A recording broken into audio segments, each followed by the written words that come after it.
Hello and welcome to some more Star Citizen, looking at some game mechanics, talking about stowaways, voice commands, and the future of scramble races with a summary of calling all devs talking to the computer.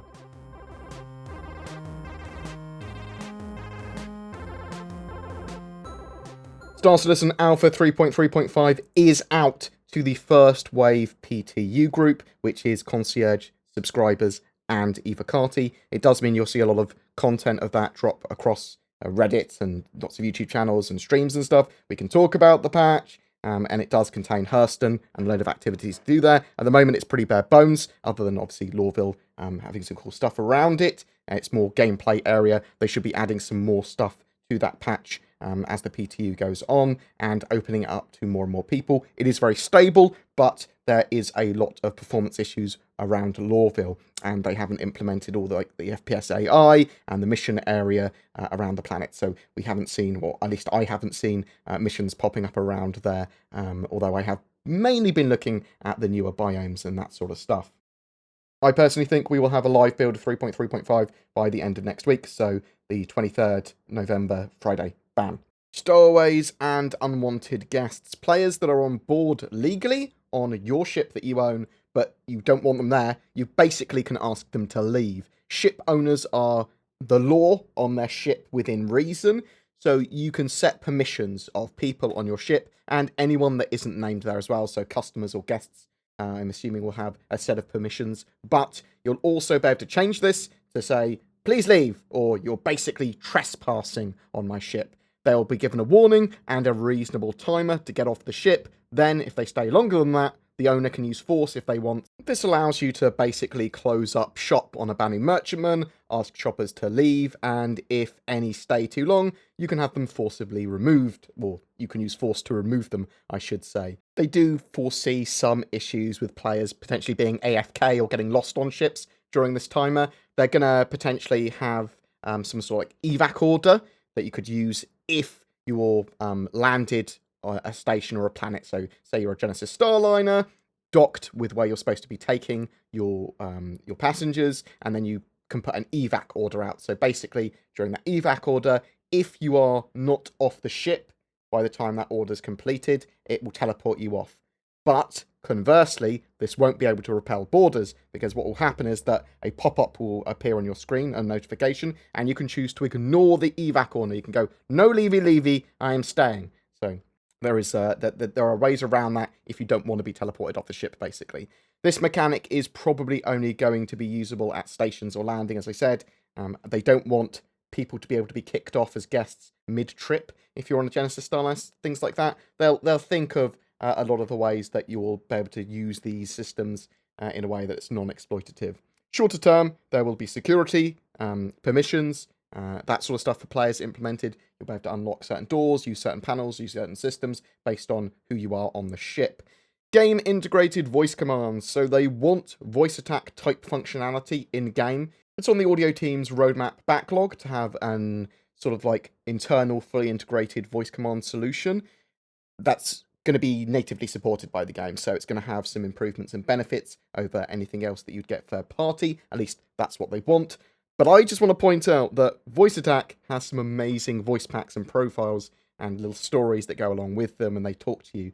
So I will probably still use that myself, and personally, I don't really want them to do in-game voice commands. I'll happily do it through Voice Attack, but that's just my opinion. I'm sure some people genuinely want that as a feature, but something we can probably talk about. The VoIP system obviously overlaps with ship voice commands, so they might have push to talk to the computer, or do a Hey Siri sort of action so that the computer knows you're talking to it. VoIP and VoIP are still getting worked on, obviously. Voice to sync face stuff and bugs for the faces and VoIP and all that sort of stuff, and that's all being polished. There's a long way to go to get that system perfect. Scramble races. So they are working on Death of a Spaceman mechanics at the moment with persistent character damage and respawning hospitals, risk-reward. You will have some form of permadeath in the game, although you can just create another character and give him all your stuff, that sort of stuff. But they want that sort of when you... There's that element of risk. They don't want people to run out and zerg, but they don't want people to die super easily either, and you'll have multiple lives, and you'll be able to keep on coming back and respawning before you're actually dead, is the idea. But they want scramble races in-game, but they want it to be less than lethal, and they want other less than lethal modes. So they don't want players to like lose a life from doing some of these safer activities and actions. It's supposed to be like paintballing, and they might have some more paintballing-esque things. Obviously, we have Star Marine and Arena Commander, but they want some stuff in the persistent universe as well that all sort of binds it together. Scramble races are not intended to be these sort of like super bloody death races. Eventually, they want sort of like the races to lead to more injuries of players so that medics can run on and come and save them rather than having sort of deaths everywhere. The current Tier 0 implementation of the scramble races is significantly more deadly at the moment, but you do just respawn. They do want combat in them though, and that's something they will continue with. If they have something that is super risky, where players would really genuinely potentially die a lot, then the rewards would be greater for that sort of mission. They want vehicles to rent around scramble races and similar missions as well, so you can go near the area and literally just rent a vehicle, which will be useful. Maybe not as good as someone's vehicle that they've brought and they've souped up and given it loads of extra components, but you know, it would be cheaper. There are 6 ground locations in 3.3 for scramble races, 2 on each moon at the moment. In the future, they will allow you to flag specific tabs and missions and types so that they will notify you when they turn up as available. So you'll be more aware that there's sort of like a mission in Security Post Korea or something, or scramble race that's within your filter settings has turned up here. Boom. Do you want to do it? Yes, I do. That sort of stuff. But tell me what you think down below. Do you like the way that they're considering dealing with trespassers, the way they're doing scramble races, where they want them to be less than lethal where possible? Do you like the idea of them having integrated voice commands in-game, or would you prefer to use a third-party, like voice attack type software that can do other things as well? It's very interesting with that sort of thing. I'm interested to see people's points of view on it.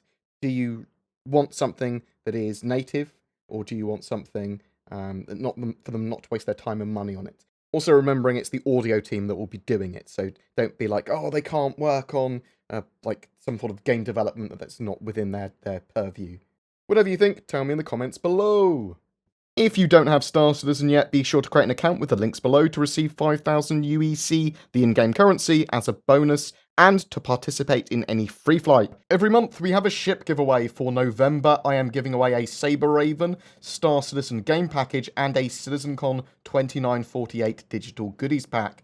All you need to do to be in for a chance of winning is be subscribed to my YouTube channel and comment on any of my videos made during the month. More details below.